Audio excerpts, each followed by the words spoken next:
rocking with some of the realest coaches in the game. Coach RB and Coach CB. Area code 459.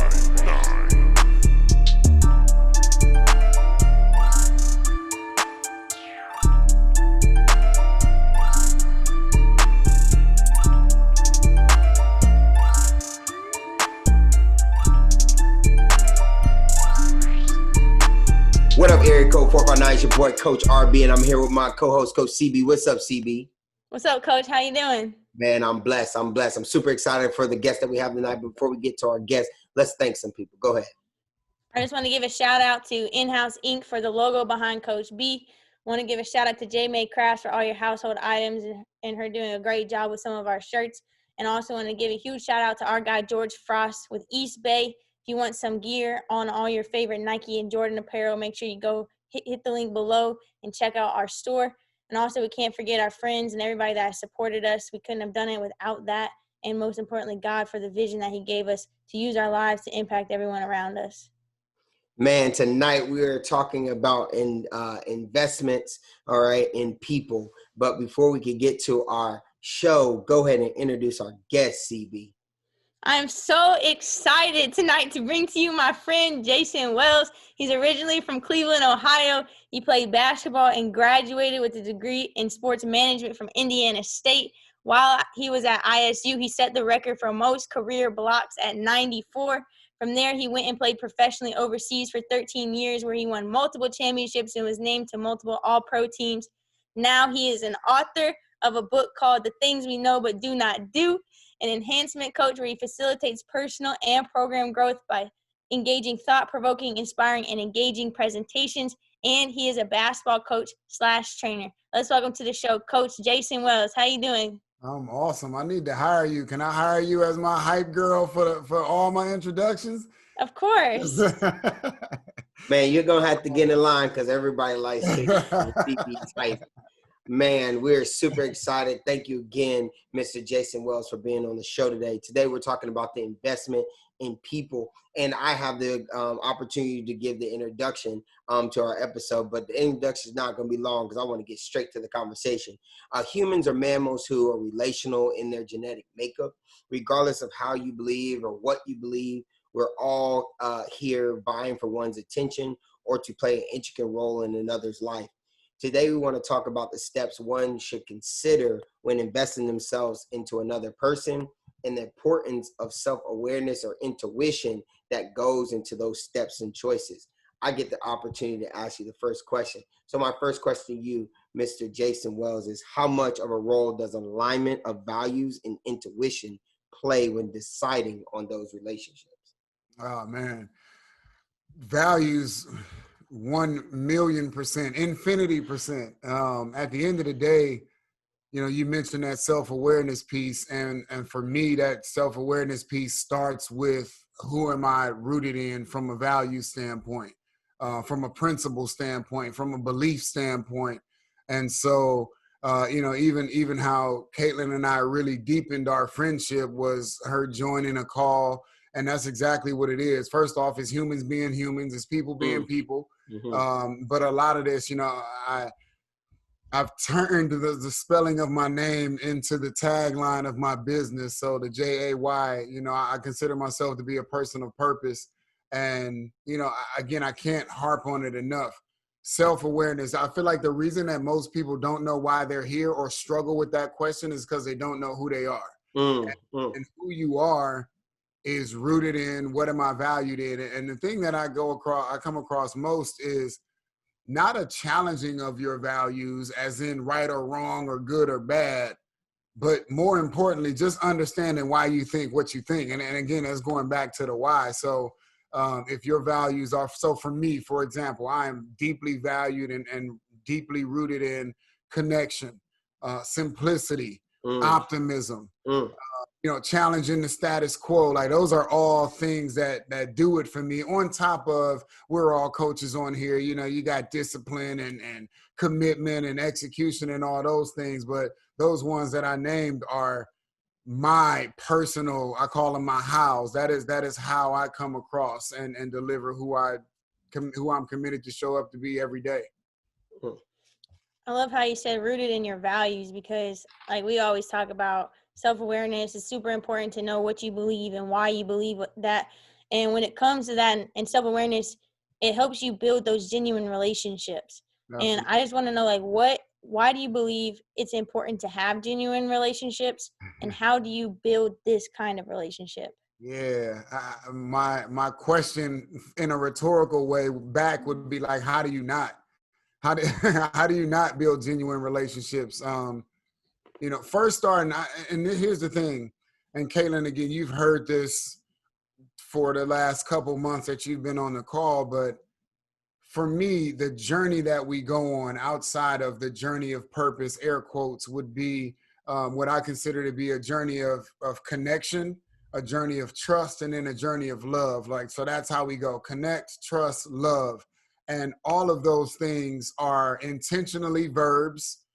Connect as a verb, trust as a verb, love as a verb. And then the other thing is, all three of those things are deeply rooted in self. Like, I need to connect with self first. I need to trust self first. And I need to love self first before I can do that to anybody else. And so that connect piece is the relationship piece. So again, going back to Robert's question, first having that self-awareness of, who am I? We say that and we use that term so loosely, be you or do you, or who am I? But so many people struggle with that. And now that I know who I am, what I believe, what I value, now I can go and extend that. And that's when buzzwords like authenticity come in. Buzzwords like vulnerability come in, or courage, depending on who you're talking to. Vulnerability is still a little bit taboo. But me being in a place where I know myself now allows me to authentically give myself to other people, which now they're receiving the most authentic version of me. And what I found is that makes them more likely to give me the most authentic version of them. Like, I've had people in the first few minutes of conversation share with me things that some of the people that they've known the longest and are the closest to don't know, because I'm literally coming in, dropping guards, giving the energy of, this is who I am. These are the things that I've gone through. I hope you feel openly with sharing yours, and not telling deepest, darkest secrets, but sometimes we get to that.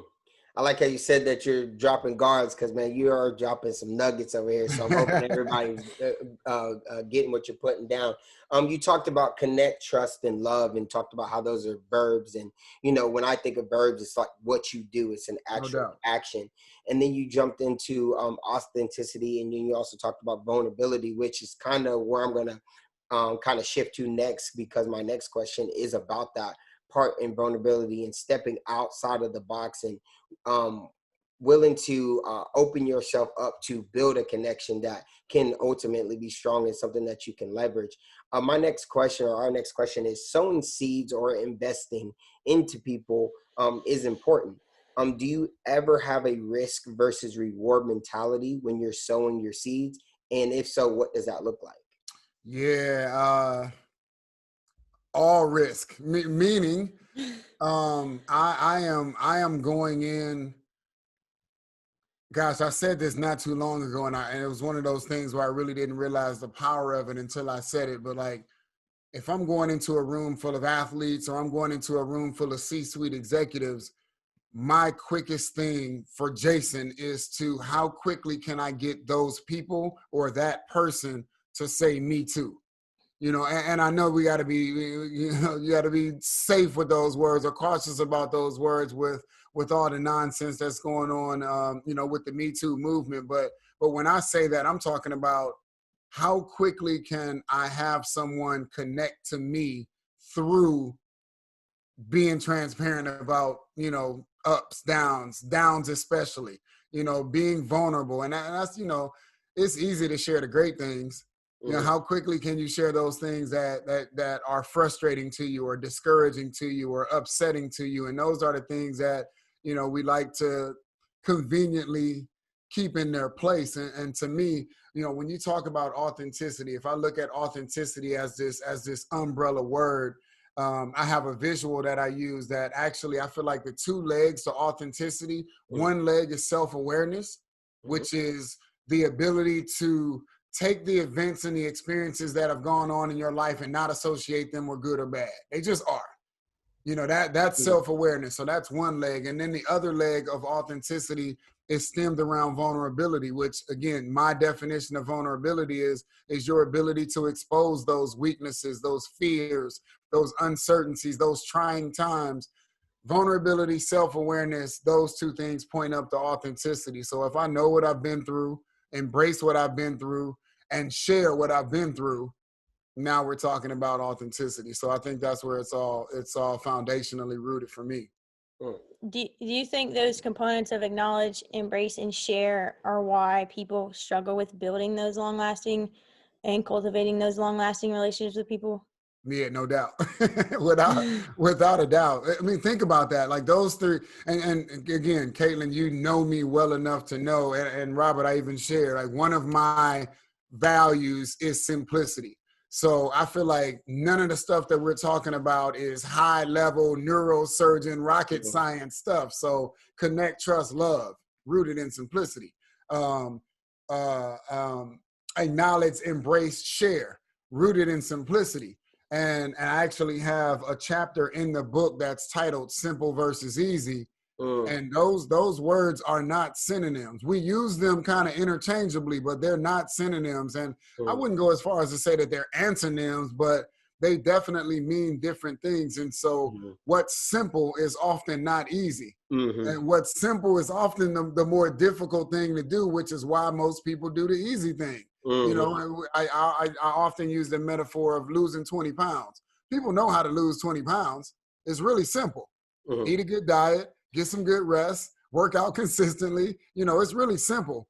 Easy? Not so much. You know, especially when you got your friends saying, let's go get pizza and beer or wings or whatever, or ice cream, whatever it is. And now I go do that. I'm tired from my 6 a.m. workout. I don't go do my 6 a.m. workout. And now you have that domino effect. That to me sums up the acknowledge, embrace, and the share. Is really simple. Acknowledge how I feel. And again, especially those emotions that can come across as negative or you know, not great. Frustration, discouragement, disappointment, anger, fear. Acknowledge that's where I'm at. Embrace it as in I'm not here forever, but this is where I'm at for right now. And then I like the biggest piece is share, because at the end of the day, you sharing that, who knows who you sharing that with is going to eventually help them either get out of or prevent them from going into a dark place. And that's where I'm ultimately at. I want to, as many people as I can help not go through the stuff that I've gone through, the better. All right. Well, I mean, man, I'm definitely gonna have to take that one. Simple versus easy, and they are not synonyms. So I definitely wrote that down. Just so, and you know, synonyms is one of them words that I couldn't really quite get right now. So, you know, I'm glad that I got it right. I'm glad I got it right twice. Just looking at the next thing. Life has its different paces. You talked about, you know, leveraging what you know. Your knowledge and embracing and sharing those things so that someone doesn't go into maybe those places that you've been to. And we could say that life has its different paces, and many people leverage advice of wise counsel in their corner. I call this purpose partners. We just got through a series that we've talked about when we were talking about the standard, and we were talking about purpose partners. What are a couple of good qualities of a purpose partner or an investor, and what are some bad qualities? Yeah, man. First off, I love that term, purpose partners. You got that copy written yet? No, I don't. Oh, okay, cool. I mean, purpose partners, I hear, and the reason I like it so much is because it challenges what immediately comes to mind. You know, people talk a lot about accountability partners and things like that. For me, what's important, I am as optimistic as they come. So I like to focus on and put my energy and my vibe and my frequency towards positivity and optimism. So I don't like to really think about, you know, what people are bringing to the table that may not be serving my soul or feeding my emotions. But a good purpose partner to me would be one that I got this internal battle of holding you accountable. And one of the things, I do these word challenges where I'll challenge myself to say certain things differently. Simple versus easy is one of them. So rather than hold you accountable, I found that it's more productive to lead you to accountability. Because if I hold you accountable, I'm ultimately holding you accountable to me, to my standards.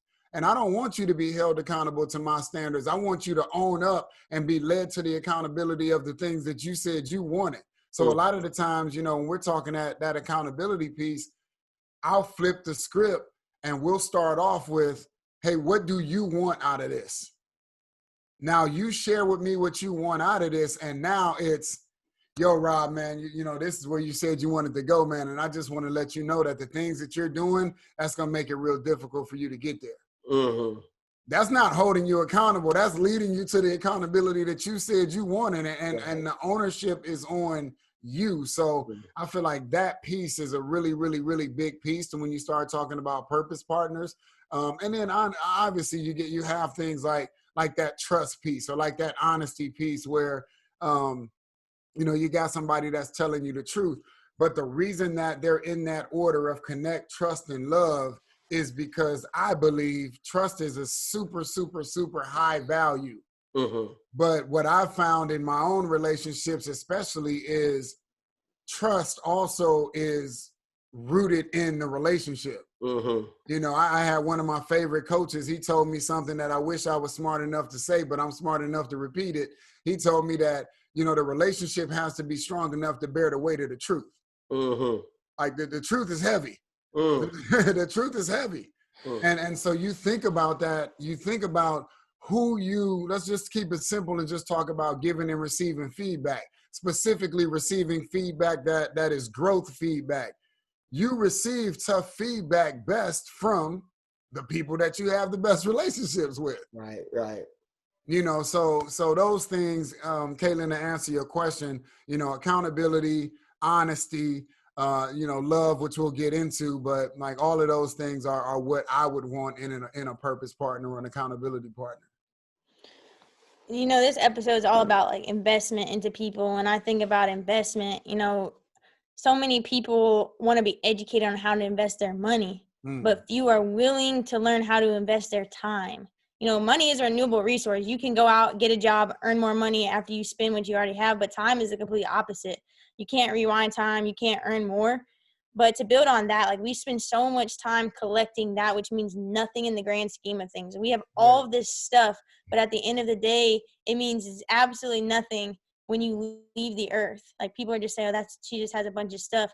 But on the flip side of that, if we focus more on the people that we invest into, we will leave so much more value behind when we're gone. How can we be more intentional with our time and then use it to invest into the lives of those around us? Yeah. Simple, easy. Right. You know, the easy thing to do is continuously find ways to invest and manage my money, because that's easy. The simple thing to do is actually more difficult, which is find ways to invest and manage my time. You know, again, it's simple versus easy at its purest, because I would rather do what either everybody else is doing or what I've always done or what's easier to do than go against the grain a little bit, challenge the status quo a little bit, and everybody knows all of those quotes and cliches that we hear when, you know, you've never seen a U-Haul tied to the back of a hearse. We've all heard those things before, and we all know those things. But it becomes easier to live in the matrix. It becomes easier to live in that ignorance of, you know, let me just be blissful. Let me do what's easy. Let me do what everybody else is doing. Let me do what people expect me to do. And to answer your question, Caitlin, for me, it's really simple, pun intended. I literally, and here's the thing, it's no different from what the people who are great money managers, it's no different from what they do. Great money managers tell their dollars where to go. Mm-hmm. Great time managers tell their time where to go. Mm-hmm. It's exactly the same thing. It's exactly the same process. So I wake up in the morning at the same time every morning, and I tell my time where to go. The first 2 hours of my day, I call it my prime time. It is me priming my body, my mind, my soul, my spirit for who I need to be to make sure that I'm the best Jayson for the people who depend on Jayson to be Jayson. That starts with my sons, my lady, my mom, my family, my friends, my Caitlins, you know what I mean? Like all the people that depend on me to be who I am, that first 2 hours of the day is dedicated towards that. And that looks differently.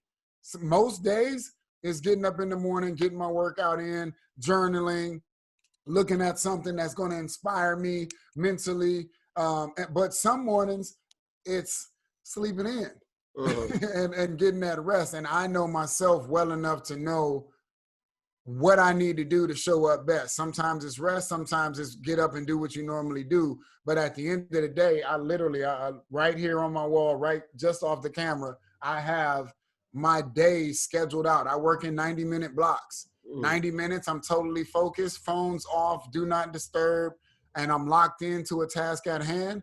The next 90 minutes, I call it read, refresh, and relax. Where, you know, if I want to read a little bit, cool. If I need to eat, if I need to relax, if I want to take a nap, I don't feel bad for taking a nap because I literally have it scheduled in my day. So, yeah, same as money. Tell it where to go. Tell your time where to go, and be really intentional with investing it as opposed to just spending it. Man, I really like that, and I really enjoy the fact that you keep going back to simplicity. Because when I used to coach, I used to tell kids this. I'm like, there's really not that much difference between a team that loses 15 games and a team that wins 15 games. No doubt. There's really not that much of a difference from a team that could take it to the end of season 500 to one that hosts the trophy. Like, I literally remember one of the teams that, you know, we fought so hard 3 years to get into the playoffs. This team had never been in the playoffs, I think, in 15 years, and we finally got there. And when we got there, our first round, we faced a 500 team. Yeah. And I remember going to watch the 500 team, and I said, "That's the best 500 team I've ever seen." Sure. And talking with other coaches, talking with their coaches, you know, they would say things like, we had this player missing at this time. You know, we had this player, you know, coming back from football. You know, we were so young at the beginning. And what I used to tell my players are, they're just simply doing small things. And the little things are going to make them so much better at the end of the year. Well, that 500 team that we played ended up winning the next 6 games. And if you know anything about Florida basketball, high school basketball, those next 6 games put you in the state championship game. And they won the state championship game. So you talk about a 500 team that enters into a season 14-14, or enters into the tournament 14-14, and then gets to host that trophy. And I just, you know, I really took that experience there, and I said, you know, simplicity is such a unique thing. And I even do that in my life. Caitlin would tell you, you know, her and I work on this podcast together, but I also have a job, and I also have a real estate investment business, and she knows I'm very scheduled, and she even keeps me on a schedule, and we talk to each other in the matter of, hey, just keep each other on a schedule. So, you know, it goes back to that purpose partners, right? Those things that you leverage from other people to help you be better in your life, or things that you take from other places or other investments. We all know that not all points of life are 100% golden, and that everything always goes in a positive direction. Have you ever been in a time where your roles have switched? And what I mean by that, have you ever gone from being somebody who was being counseled by a purpose partner to becoming the counselor? Yeah. I mean, I feel like that's a part of the journey, is to simultaneously be in both. Mm-hmm. So I had a conversation with a 22-year-old young man last week who actually after that conversation, decided that he's playing at a Division III school, decided that he was going to, for the best of himself and the team, he was going to step away from the team. And it had nothing to do with our conversation, but he made a statement that, man, you don't realize how tough it is to find someone who's got some experience, who, you know, is willing to vulnerably and be transparent and give themselves to me. Like, as a 22-year-old, that's tough to come by. These are his words to me as somebody who's, you know, double his age almost. And my response to him in that moment was, well, bro, you can best believe I got somebody that's 22, 25 years older than me that is pouring into me. So, and that to me is the process. My grandma, I come from a typical urban family. So I had Big Mama, you know, and Big Mama was every bit of 110 pounds soaking wet. There wasn't nothing big about her but her heart. And I remember her telling me very specifically, sit at the feet of elders. Like in that manner. And when I think back to being a 8-year-old, 12-year-old, 15-year-old kid and listening to my granny say, sit at the feet of elders, like I did that literally. Because, you know, I come from the era where, you know, we had the kids' table, you know, if you was even in the same room, it was at the kids' table. But, you know, sitting at the feet of elders literally, as in I'm down here and you're up there. But then the other piece behind sit at the feet of elders is, you know, another something she used to tell me that I didn't realize the power until I got it. I tell people I didn't get it until I got it. She used to tell me, she said, you get books and knowledge teachers give you knowledge. I'm totally killing this. Remix. You get knowledge from books and teachers. You get wisdom from time and experience. You get knowledge from books, and you can read a book and be smarter. You can have a teacher and get smarter. You can't read a book and be 70. You know, it takes 70 years to be 70. And so, yeah, man, I to answer the question, it is always in that reciprocation process for me. I am always in a place where I am looking to feel and I am looking to be filled, without a doubt. You know, and you stem right into the next question perfectly. I was just about to talk about how you're such a person that loves to pour into other people. Like, you pour into our group every morning of the week, and not even because you have to, because you want to. Like, every morning you have so much energy, and I love seeing it because your smile is just infectious, and everything that you do just pours into me, pours into everybody that you're around, pours into everybody that asks for your help.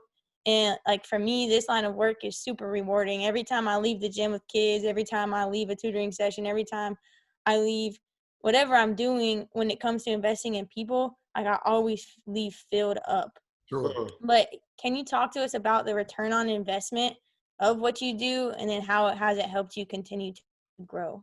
Yeah, man, what a phenomenal question. Well, I've been talking about transparency and vulnerability this whole rip. Let me let you know that the return on investment right now has not been financial. You must be a coach. Right. But gosh, I say that jokingly, but there is nothing I would rather do. And you know this, you've heard me say this. It is not why I do what I do. At the end of the day, my big audacious goal, which I call it my BAG, acronym, my big audacious goal is to inspire and empower 77 million people. I know I can't do that on my own. And I know that me giving of myself freely is going to pour into all the different ways that it needs to. Sometimes that's through people, and sometimes that's people recognizing the value and having there be an exchange financially. I'm good with all of it, because at the end of the day, I just want to be a vision for a young athlete or a young non-athlete or a young black kid or a young white kid, or like for people, I just want to be a vision that either breaks a stereotype and breaks a cast that society has put on, or I want to be that vision of, oh man, I can do that. I can do that because he did that. You know, and cause, you know, that to me, it was one of the reasons that Black Panther was what it is as a movie for me, is because it was a visual of Black superhero, this phenomenal place, you know, even though it was fictional, it just gave people, not just little black boys and black girls, it gave people a vision of greatness that broke the stereotype. Yeah. Man, I like that you said that, and I like that you talked about the Black Panther too. I was actually watching a snippet of a documentary that they're getting ready to put out on CNN this week. Just going through the presidency of President Obama, and Sure. showed a picture of a kid touching his hair, and he was like, "I can't believe that you're real until I touch your hair. I don't know that you're real." Yeah. And I really like that sense of that, because it kind of made me think of some of the coaches and some of the top prominent black men that I saw growing up, including my grandfather. And I always leverage love in a lot of the things that I talk about, and love is one of my main points I use, and definitely in this space. And in the Bible, it tells me that love is patient and kind, and then it gives you a laundry list of adjectives that it's not. It talks about it's not envy, it doesn't boast, it keeps no records of wrongs, etc. What are some of the things you do when your passion or love for helping people is threatened by negative things that might come up with a person while you're investing in them? Yeah, gosh, it's don't think I'm like some superhero. We just talked about Black Panther and all that, but I don't see it. I don't see it. This comes from me being so deeply rooted into who I am, and going back to the first questions about values and beliefs and those things. Man, the energy that I put forth is solely attracting people who believe what I believe. You might have somebody seep in and fall through the cracks and get in, but because I consistently show up as I show up, like people like that, they can't stand that environment too long, and so they usually exit themselves before I get to a point. So it's amazing for you to, we talked about Black Panther, you spoke about President Obama, and then you tied that directly into love, which is no coincidence, no irony, the third part of the journey. I define love as a commitment to someone else's well-being. Real simple. Because if you say love in the different environments that I'm in, like specifically, if I say love, if I start talking about love in the corporate space, that's touchy. You know what I mean? Like people don't necessarily want to talk about that in that manner. So love, people think of it from a relationship standpoint. No, that takes time. It takes time to fall in love with a romantic partner. Family love, that's inherent. That should happen no matter what. Like when I'm talking about a love that doesn't take time, I'm talking about how can I walk past a lady on the street and genuinely say, I love you. Well, how can I do that? I can be committed to your well-being. So if I'm committed to what's best for her in that moment, without much relationship, without much time, I can say me being committed to what's best for her is my version of love. And so, like 2 Corinthians talks a lot about what it is and what it's not. And I feel like as many people know that, as many people that get married to that, as many people that use that as their vows, all of those words also put us in a place where it becomes easy as opposed to simple, and for me, just the simplicity of being committed. So whether I'm with my lady, I'm committed to her well-being. Yeah, I know all of those words that it says in 2 Corinthians, but at the end of the day, I'm committed to her well-being. Mhm. My sons, I'm committed to their well-being. Robert, I just met you 45 minutes ago. I'm also committed to your well-being. Thank you, sir. You know, which in my words means, and I'm not walking around saying I love you to everybody I just met, but I know that my come from place is I'm committed to your well-being, which means ultimately I love you. So that's where it's coming from. And you know, when you start talking too much simplicity, people almost get turned off by it because they think it can't be that easy. It really can. Mm, It mm. really can. And I really do like that. Now, one thing I always used to tell my players is, you know, and that's kind of where 459 came from, because I don't walk around telling you I love you, but our 459 is I love you, and Sure. that was our code. And you know what I used to tell them is, love is a choice. It's not a feeling, you know. And I always choose to love them. And I like how you put it in another perspective for me and made it simple for me. And that was, if I'm committed to your well-being, then I love you. So I really appreciate that nugget, man. Yeah. Man, we're getting ready to wrap up. This has been an explosive time, man. I'm super excited. I'm just super blessed. I got a couple pages of notes over here. When we come to the end of our podcast, we always come to the end into a huddle. Each one of us have been coaches and also been players. And at the huddle, we just reflect on today's episode, or we give some call outs of things that we could see done or given to our listeners that they can do in their lives. So I'm going to start with Caitlin. You have your first call to action, and then we'll give it to Jayson Wells, and then I'll finish up. Go ahead, CB. Well, we talked about being intentional with your time. So I want you to schedule your day. But when you schedule your day, I want you to find time in your day to sit at the feet of elders, like Jayson was saying, and then also time in your day to invest in those that are either underneath you or around you. Yeah, that's awesome. I would say just continue on that path and that journey of uncovering. That's our word, not necessarily discovering, but uncovering who you are. And what I mean by that is uncovering is a lot of us are just covered with society's expectations, our family's expectations, maybe even our own unrealistic expectations. And so continuing that journey of uncovering to get to the real you. One of my favorite lines from a Drake song is, you know it's real when you are who you think you are. You know, a lot of us look in the mirror and we portray to be someone, but in our hearts and in our minds, we know we're not necessarily that person. And so continuing to uncover who you are, getting to the root of who you really are, and that gold under there. Don't let that concrete sit on there. Don't let that mud sit on there. Get to the golden part of who you are.